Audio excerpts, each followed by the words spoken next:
Hello and welcome to Love, Lincoln University Viewpoints, a show designed to express the different opinions and views of Lincoln University students on the latest and hottest topics. My name is Lynn Shirley. Let's meet our panelists. Greetings, everyone. My name is D. Wayne Walker Jr., Mass Comm major here at Lincoln University. I'm a junior and your Student Government Association president. Hello, everybody. My name is Shantae Hughes. I am a senior computer science major. Good afternoon, everyone. It's Brian Taylor again, computer science major, psych minor. On today's show, we will talk about the objection to Texas voter IDs, Roland Martin's lifted suspension from CNN, a father forcing his son to stand on the corner because he received 3 Fs, and the engagement of Bobby Christina and her adopted brother. The Justice Department objects to new Texas voter ID law after it failed to show that it does not discriminate against Hispanics. Justice Department's head of Civil Rights Division, Tom Perez, says while the new ID requirement is to ensure ineligible voting, there is no evidence of voter impersonation. There are currently 11% of Hispanic voters that lack a photo ID. Dwayne, do you think it's discrimination? Yes, Lynn, I believe this is discrimination. If you look at the state of Texas, it holds 34 electoral college votes when it comes to this next election. So I think it's a complete attack at the Democratic Party, because those Hispanic voters, they usually come out for the Democratic Party, and they're usually supporters of Obama. So this next year, coming into election year, it's a way to try to get those Democratic votes down, and it's very discriminatory. True, but couldn't there be a way where they could, like, when they register to vote, like again or something like that, they could have a picture taken so they can have that photo ID on their card, so there wouldn't be such a problem? I just want, if we're on the topic of votes, I mean, my man Bush, he got in the office and, the votes in Florida disappeared. So I'm trying to figure out why they even attacking I'm trying to figure out why they even attacking photo identification when there are other forms of representation that accommodates for that. Okay, but you got to think about it. You gotta have an ID to get on a plane. Mm-hmm. You have to have an ID to go out of the country. You got to have an ID to do all these other things. Why shouldn't you need one to vote? Okay, so they're not legal citizens. Just like she said, they can have a picture taken just for that specific reason and just have it. It's not discrimination because it's for everybody. You get what I'm saying? Yeah. It's not like they're saying, oh, Hispanics, y'all can't vote because y'all don't have IDs. Get an ID, get something that's going to say you can vote and you'll be able to vote. But is it affordable? Do the Hispanics have the ability to afford it? It's free. They're doing it for free. Oh, I can't argue with that one. I mean, $3.99. I still disagree, just because you're trying to make more and more barriers for voting.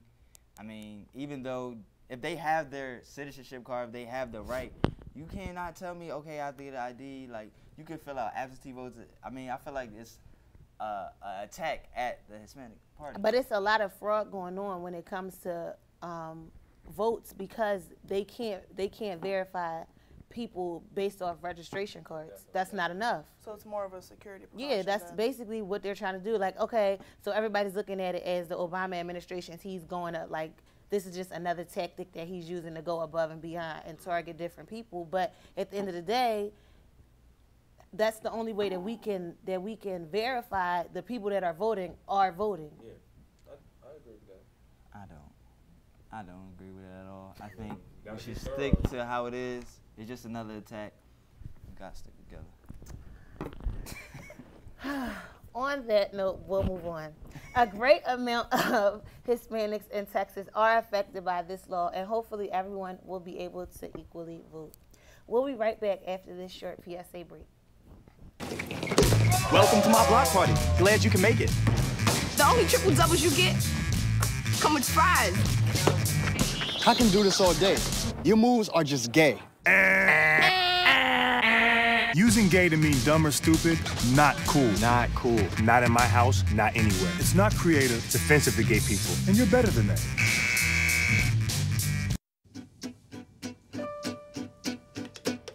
Danse, balance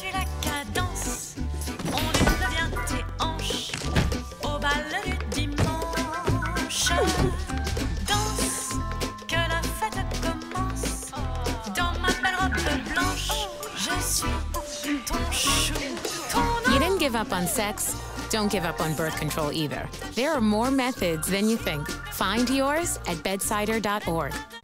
Welcome back, guys. CNN's Roland Martin suspension is now lifted after he tweeted about a Super Bowl commercial ad saying if a dude in the Super Bowl party is hyped about David, what is my problem? The dude in the Super Bowl party is hyped about David Beckham. Yeah. All right. Welcome back, guys. CNN's Roland Martin suspension is now lifted after he tweeted about a Super Bowl commercial saying if a dude at your Super Bowl party is hyped about David Beckham's H&M underwear ad, smack the ish out of him. The comment highly offended GLAAD, the Gay Lesbian Alliance Against Defamation. After GLAAD expressed that they were upset, Roland Martin was suspended on February 8th. Shantae, do you think he deserved to be suspended for what he said? Okay, the whole thing about this, I didn't even think that he should have been suspended, but in a way it was offensive what he said, but I think it was just a little much of suspending him because, you know, freedom of speech. But the fact that, okay, who cares if whether you're gay, straight, boy or girl, if you like David Beckham and you look good in his underwear, okay, but just leave it alone. I just think that the whole thing was wrong in a sense. It just went a little too far than it should have. Personally, I mean, I definitely hear you on the freedom of speech and everything like that. But then he has to remember the position and the role that he plays, right. And he has to remember that his job follows him all the time. Comments like that should be left to his mind. He should keep them away from where they're aired at. Now, I can understand how they may have been taken inappropriately, but then we can look to the past and look at what was the gentleman that called the young lady a slut? I forget his name. Yeah, was he suspended? Was he suspended or anything like that? No. See, then now we have to compare a comparison between a Caucasian gentleman who called a woman a slut versus an African American man who was talking about some underwear and men being hyped. So then, yeah, I agree. If anybody knows like Roland Martin, he's really aggressive with his words. So, I mean, he has that persona whereas though he says things like this. So I personally didn't take it as offensive. I thought it was Roland being Roland. Right. But in the light, I mean, as an African American, you have to kind of watch what you say. Right. Like you can't go like you said, like with what's his name? Rush Limbaugh. Rush Limbaugh, when he made those statements, I mean, he kind of has the freedom to say what he wants just because of the race. And it's a shame, but as an African American, you're going to be under that watchful eye, so you have to watch what you say. I think CNN suspended him was just let's do this for everybody, and then it was just like, okay, at the end of the day, I don't think he should have got suspended. I think something should have happened, but even after him being suspended, you could tell he's not fake at all. Exactly. Like he hasn't like gone on any interviews and said, "Oh, I'm going to apologize to these people for saying what I said," because it wasn't he didn't direct it towards them. It was a statement that he made that was taken out of context, or not even taken out of context, but they heard it or they read it and they figured, oh, okay, he's targeting us just because of what he said. Yeah. So I think CNN suspending him was more so to cover them, not so much to backlash on him actually saying it. Say it, because they're not getting rid of him. They're not. Yeah. Like clearly his suspension. It probably was a little hush under the table. Like, all right, we're going to suspend you for a couple days, but you'll be back. Don't worry about it. But we got to do what we got to do. To be honest, when that commercial came on, it kind of took me off guard a little bit. I'm like, yo, what's going on? Somebody changed the channel? Like, get the remote. But then that's what they say. You know, they have the Super Bowl is when they have the extravagant. I must say it's always the best and worst time of year for commercial wise. So, I mean, anybody's going to be targeted for anything that they say. But then again, he does have to watch him being the person that he is and having that status that he has. They're going to look at everything he says and say, okay, well, he probably meant this because he has that characteristic on him. He say what he want to say. So, I guess it is what it is. Well, hopefully this suspension will stop him from making any more offensive comments. In Florida, Michael Bell Sr. was so upset that his son received failing grades for the semester. His method of disciplining his son was to have him stand on a busy street corner with a sign that says, "Hey, I'm a 7th grader and I have an F for the semester. Is anything wrong with it? Blow your horn if you think so. Thank you." Brian, do you think what do you think about the punishment? I have a special thing about solutions and problems, and I'm trying to really understand the idiocracy of the parent, because I'm very goal oriented when it comes to academics, and rather than looking at the problem, he looked at the punishment first instead of addressing his child. That is his child. You know, why would you embarrass your son like that? You know, and then the way that African American men are perceived in the media and perceived all over the world, they're just, here, look, let's be dummies. Let's all, showcase our coonery. Let's be, let's act like we're ignorant and we don't know any better. It's 2012. Why would you even display your son like that? I don't, in my opinion, I don't think that was the point. I think, well, we were talking about it earlier, and if you look at, you don't know. We don't know the backstory. We don't know if this is the first time he got an F, the second time, if he gets Fs all the time, and he's just like, his dad might just be at the breaking point, like, oh, okay. And at the end of the day, you embarrassing me. You my child. You embarrassing me by failing. Yeah. So, you want to embarrass me? I'm going to embarrass you. You know what I'm saying? And this could be another tactic so he don't have to put hands on him. We know everywhere black people have that stereotype that we beat our kids.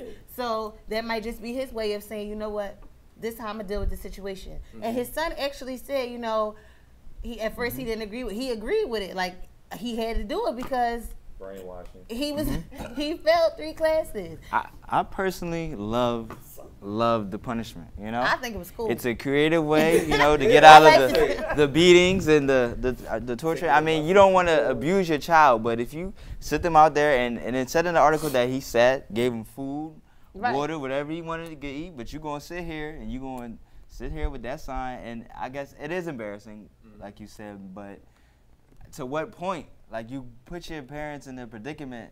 At what point are you going to learn? So I feel like this embarrassment is what the son needed. And he said at the end of the article, it said that he learned from it. Hopefully, he get a couple A's and B's next semester. It's better. I prefer that punishment better than getting a beating, because I was scared of those. Or even when you're like grounded and your parent takes something from you. Because I mean, okay, I'm gonna take your PlayStation because you got an F. Eventually, you're gonna get it back. But after being on the street and you gotta wear that's lifelong embarrassment. You're gonna remember that. Yes. You on the news. Exactly. Remember when you was on the joint? Exactly. So you might forget that beating that I gave you that night, but 20 years down the line, I'm gonna be like, Brian, remember that time you failed that class and you was on the corner and we was laughing at you. We drove past like 5 times. Oh, don't worry, it's on TV. He was safe. He was safe. He wasn't in harm's way. His parent was there. He got food. He got water. He had everything. Oh, so that justifies everything, right? It does. So what you doing? In my opinion, yes. If my child, I'm with. Oh. with all types of punishment, my kids will not act right. I guess I'm the only but one. They tried to justify it, saying, "Oh, well, you don't know why he failed the class. If he was getting bullied, if he didn't like the school he was going to. Come on, he's in the 7th grade. What that mean? Listen, if you going through, but that's what I'm saying. Y'all are making all these speculations. Y'all don't know what's going on in that household. That's what I'm saying. So but, how does the parent justify placing his son on outside for everybody to see him? Like you said, that is embarrassment. That is life embarrassment. It sure is. Wasn't there there's another something else that's going on where another young man, he's in court right now because he tried to record his best friend performing sexual acts with another man, and his roommate committed suicide. What if the son would have committed suicide after his dad does all this? Does he still justify it? No, it doesn't. Okay, so you can, first of all, you can't even put them on the same spectrum. You can't put them on the same spectrum. Because he agreed to wear this post. Exactly. I think that happened with Tyler Clementi, the young man that killed himself.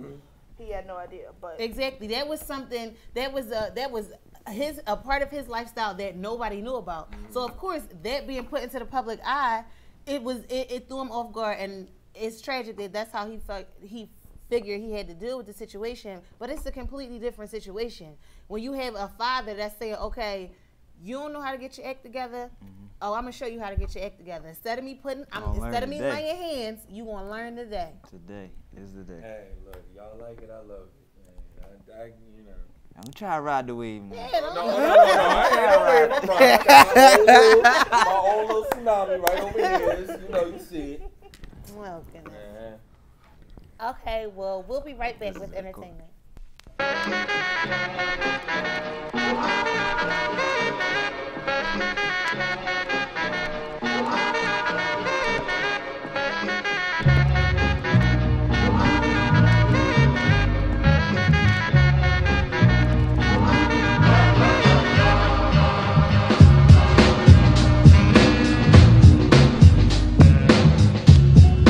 LU 88.7. Make sure you tune in every Friday from 11 to 1. It's the Headline, Lincoln University's #1 sports show.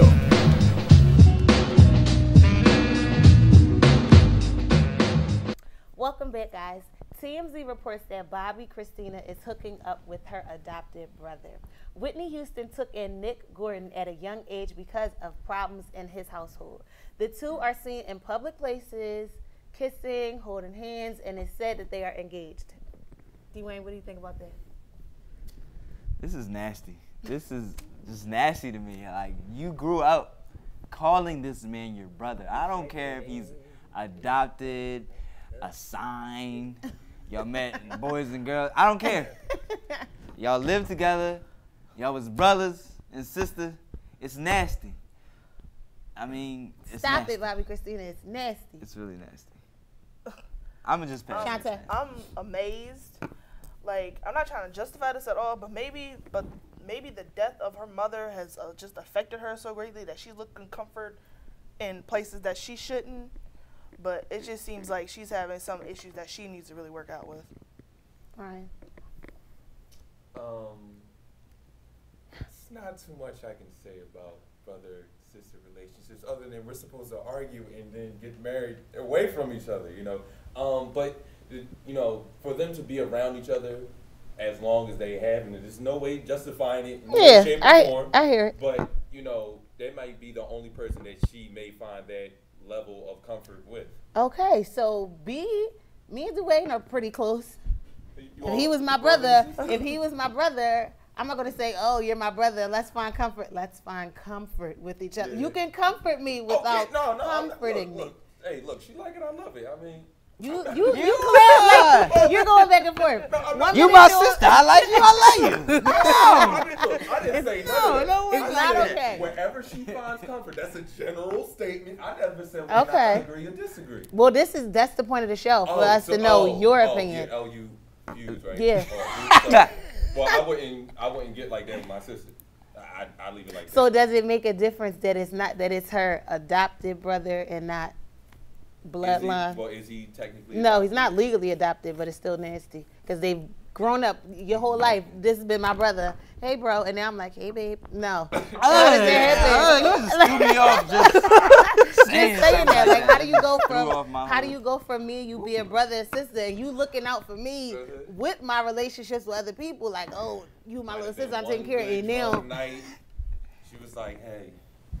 You got a nice show. You know what? I think this was going on before her mom. Definitely. Her mom passed. Because you don't just pop up hello and then you're like, oh yeah, we're outside doing stuff together. That's nice. Like, no, I don't agree with that. No. But honestly, she was a little going before Whitney died.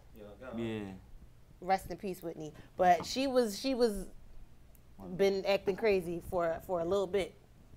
So she need to crush some common sense up in her cereal. I know that. Stop crushing that. It's like, no.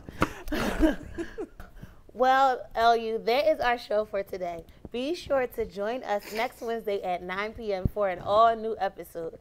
Thanks for tuning in. And remember, love isn't just a 4-letter word. It's our viewpoint.